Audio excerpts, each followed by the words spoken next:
Hi friends, എൻ്റെ ഇന്നത്തെ പ്രോഗ്രാമിലേക്ക് നിങ്ങൾക്ക് എല്ലാവർക്കും സ്വാഗതം. ഇത് എൻ്റെ അയൽവാസിയും എൻ്റെ സുഹൃത്തുമായ പ്രദീപിൻ്റെ വീട്ടിൽ നടന്ന ഇരുമുടിക്കെട്ട് നിറയ്ക്കൽ ചടങ്ങാണ്. പ്രദീപിൻ്റെ അമ്മയ്ക്ക് 75 വയസ്സിന് മേളിൽ പ്രായമുണ്ട്. അമ്മയുടെ ആദ്യത്തെ കന്നിമലയാണ്. അപ്പോൾ എല്ലാവിധമായ പവിത്രതയോടുകൂടി തന്നെയാണ് ഈ ചടങ്ങ് ഇവിടെ നടക്കുന്നത്. സ്വാമിമാർ ഇരുമുടിക്കെട്ട് ഇവിടെ വന്നുകൊണ്ടിരിക്കുന്നു. 3 സ്വാമിമാർ ഇവിടെ എത്തിയിട്ടുണ്ട്. അപ്പോൾ ഇവിടുന്ന് 2 സ്വാമിമാരുണ്ട്. പ്രദീപിൻ്റെ അമ്മയും ഉണ്ട്, ചേട്ടനും ഉണ്ട്.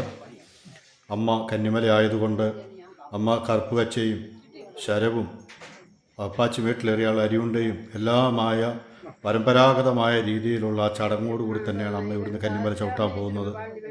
ഒരുപാട് വർഷത്തെ ആഗ്രഹത്തോടു കൂടി ഈ പ്രായത്തിൽ കന്നിമല ചവിട്ടാൻ അമ്മ റെഡിയായി നിൽക്കുകയാണ്.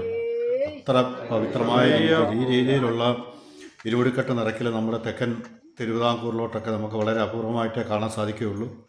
സാധാരണയായി ഇങ്ങനെയുള്ള ഇരുമുടിക്കെട്ടുകളൊക്കെ നമ്മുടെ നാടുകളിൽ നിറയ്ക്കുന്നത് ഇത് കണ്ടോ, സ്വാമിമാരുടെ അത്താഴക്കഞ്ഞിയാണ്.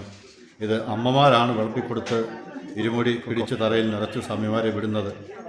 എല്ലാ വീടുകളിലും അവസാനത്തെ അത്താഴക്കഞ്ഞി അമ്മമാർ വിളമ്പിക്കൊടുക്കും അയ്യപ്പന്മാർക്ക്. അത് കുടിച്ചിട്ടാണ് സ്വാമിമാർ മല ചവിട്ടാനായി വീട്ടിൽ നിന്ന് ഇറങ്ങുന്നത്. അതും വീട്ടിലെ അമ്മയാണ് ഇരുമുടി പിടിച്ച് തലയിൽ വെച്ച് കൊടുക്കുന്നത്. പെരിയ സ്വാമി എല്ലാം ഒരുക്കിക്കൊണ്ടിരിക്കുകയാണ്.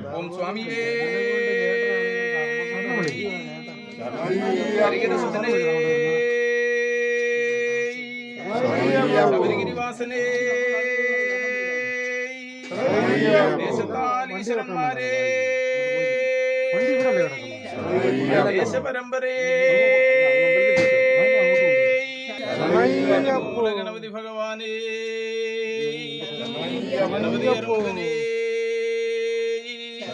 സരസ്വതി ദേവിയെ ഇതുപോലെയുള്ള പവിത്രമായ ചടങ്ങുകൾക്ക് സാക്ഷ്യം വഹിക്കുന്നത് തന്നെ ഭാഗ്യവും. പിന്നെ ഇതുപോലെയുള്ള ചടങ്ങുകൾ നിങ്ങൾ വളരെ കുറവായിരിക്കുമല്ലോ കണ്ടിട്ടുള്ളത്.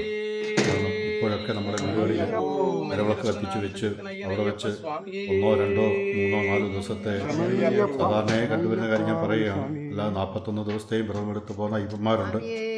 ചിലപ്പോൾ ഒരാഴ്ചത്തെ വ്രതമൊക്കെ എടുത്തേച്ച് വീട്ടിനുള്ളിൽ തന്നെ വെള്ളവിളക്ക് ഇരുമുടിക്കെട്ട് നിറച്ച് പോകുന്നവരും പമ്പയിൽ ചെന്നിട്ട് നടക്കുന്നവരും ഒക്കെയുണ്ട്. അപ്പോൾ അതിൻ്റെ മുന്നിലായിട്ട് ഈ പവിത്രമായ കാണിക്കുകയാണ്. ഞങ്ങളുടെ വീഡിയോ ആദ്യമായിട്ട് കാണുന്നവർ സബ്സ്ക്രൈബ് ചെയ്യണം, സപ്പോർട്ട് ചെയ്യണം. ഈ തേങ്ങയെല്ലാം നിറച്ച് കഴിഞ്ഞു. അപ്പോൾ അതിന് വേണ്ടിയിട്ടുള്ള ബാക്കിയുള്ള ചടങ്ങുകളാണ്. അത് മൊത്തം കൂടെ എനിക്ക് നിങ്ങളെ കാണിക്കാൻ സാധിക്കുന്നില്ല. അതുകൊണ്ട് എല്ലാവർക്കും ടാറ്റ, ബൈ ബൈ.